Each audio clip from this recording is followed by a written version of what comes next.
Horror games, nobody is surviving. Horror games. Games that some love and some hate. Games that cause nightmares and raise your heart rate. Games where your sole purpose is to survive. So today, I'm talking about horror games nobody is surviving. Let's start it off with Poppy Playtime.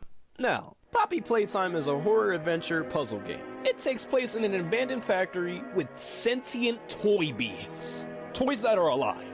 And I ain't talking about Toy Story. These people. Corny, bro. Corny. I just need you to know that was corny. And I say corny things a lot. These people in this factory made children into toys. Wait, that's what happened? Y'all are sick. These are terrible. They built an entire orphanage and was steady making experiments. I am appalled. This means Huggy Wuggy, Mommy Longlegs, etc. were all children once. What the f? No! We play as a former employee of this place. The only reason why Brody's coming back is because he got a mysterious ass letter in the mail. Now, me personally, if I seen a letter that said, "Everyone thinks the staff disappeared 10 years ago. We're still here," I wouldn't even come. Let me tell you why I wouldn't come. Pause. Like, this is not how you spell that shit. We're still here. Find the flower. I'd be like, did an AI write this? Cause like, what the fuck? Did a child write this? Well, there are children inside the toys, but I'm not going, bro. This would have been red flag number 1. Everyone thinks the staff disappeared 10 years ago. We're still here. Find the flower. I'ma be like, nah, f your flower. I'm not stepping foot in this establishment.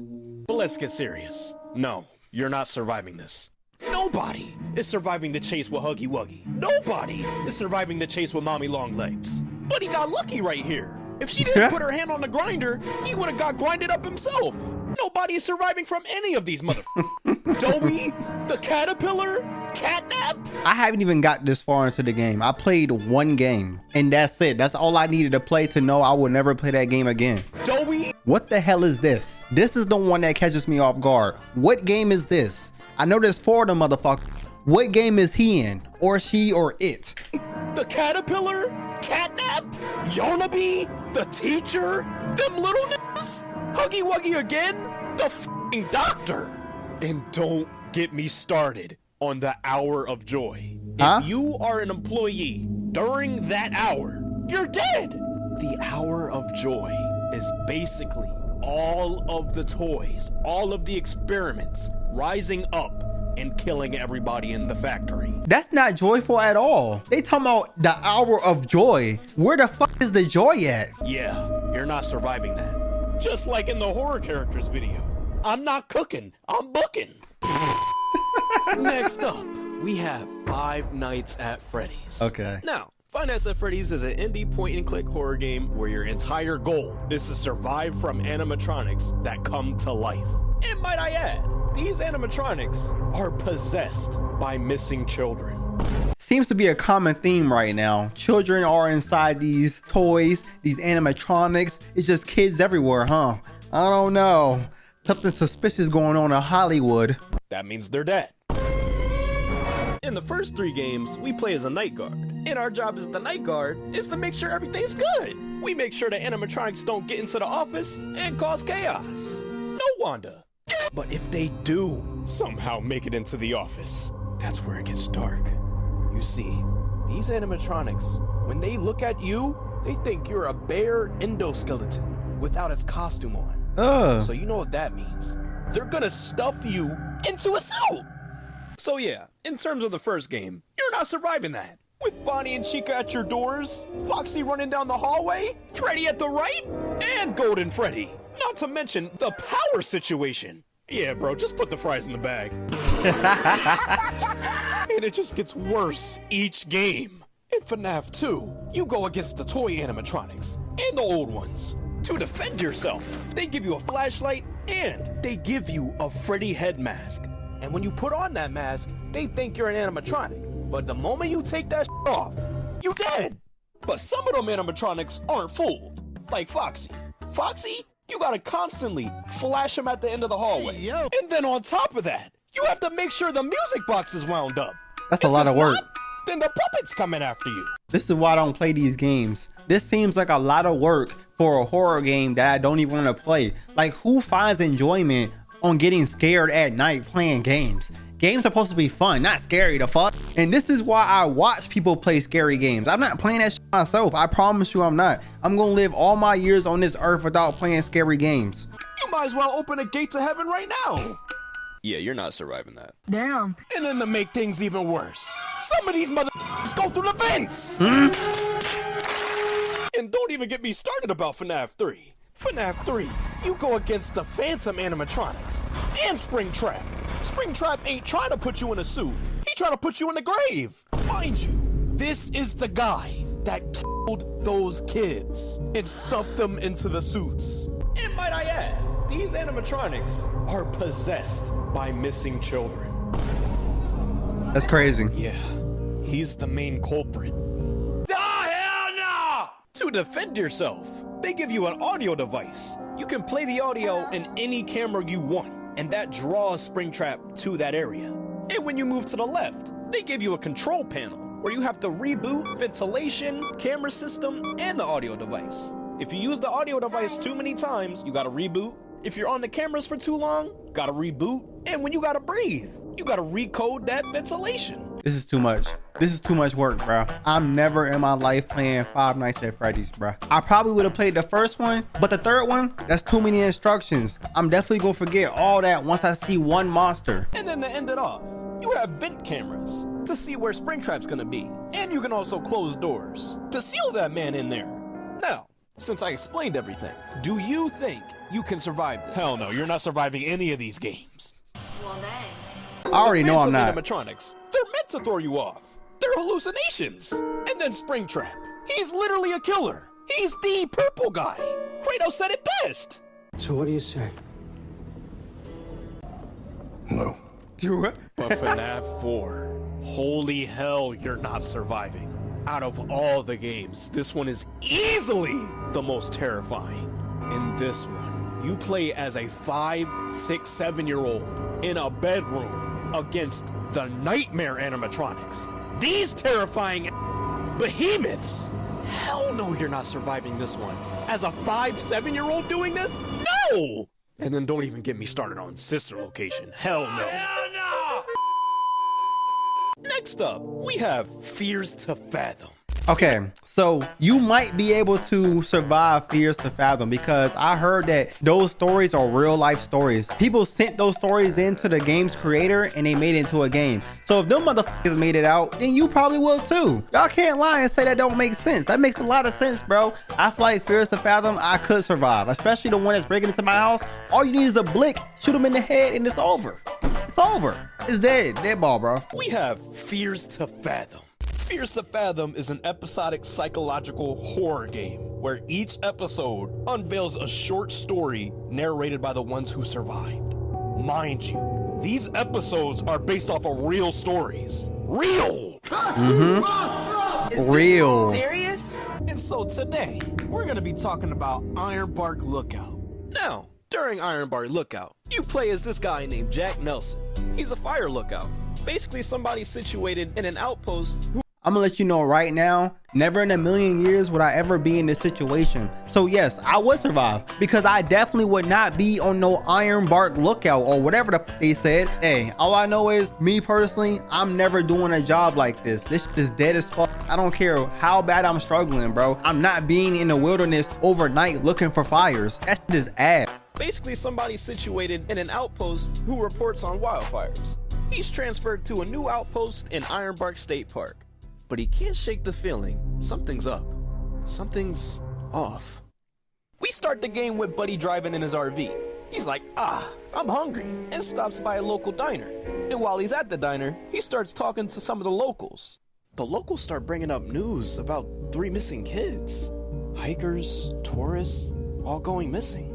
And it all leads back to the park. We fast forward to Jack getting his key and access to his outpost by the park ranger, Billy. And as he's about to leave up to go to his outpost, Billy stops him and says, "Don't travel any further than half a mile or so north of your tower. It's dangerous woods out there, pal."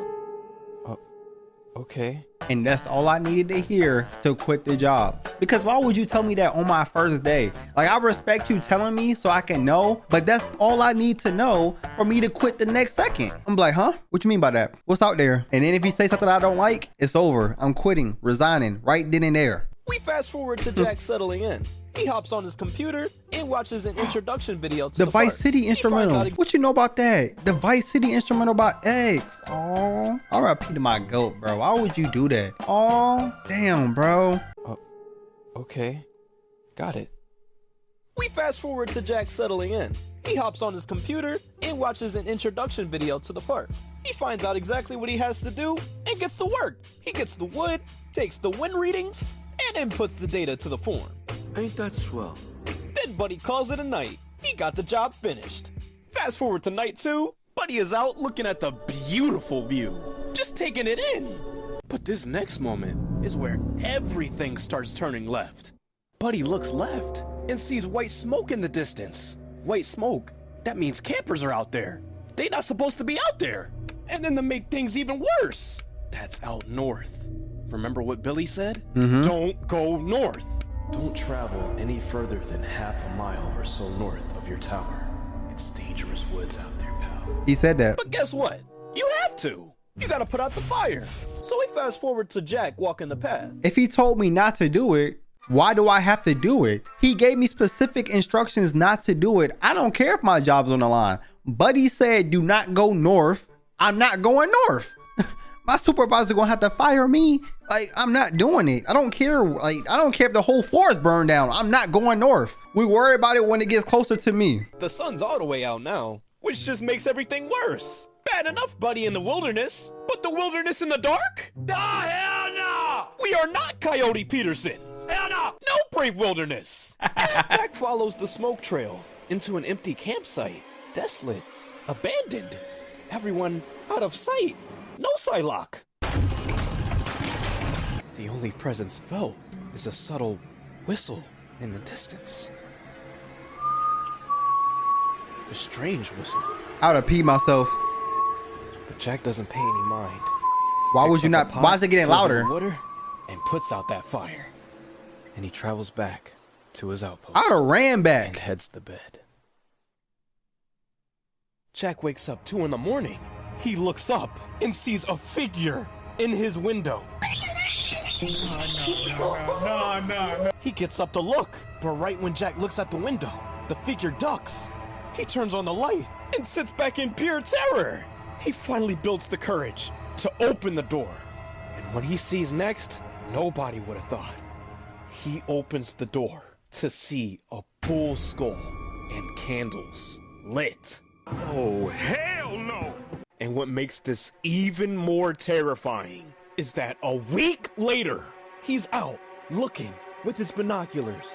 He peeps across the river a campfire with cult members all around it. What is going on?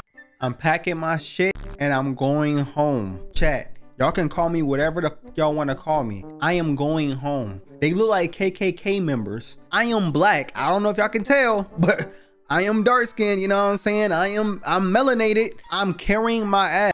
First of all, I'm gonna let y'all know right now, no regular black person is doing a job like this. So that's out of the question. Second of all, if I did get convinced to do this job and I saw that, I'm carrying my ass, bro. That's all I'm gonna say. I'm carrying my ass. Buddy takes a picture and they all scramble like eggs. And then one of them starts chasing you. Jack hides under his bed and sees Buddy open his door. He's gotta be extra quiet. I know Buddy's sweating under there. The cult member looks around, but can't find him, and walks out.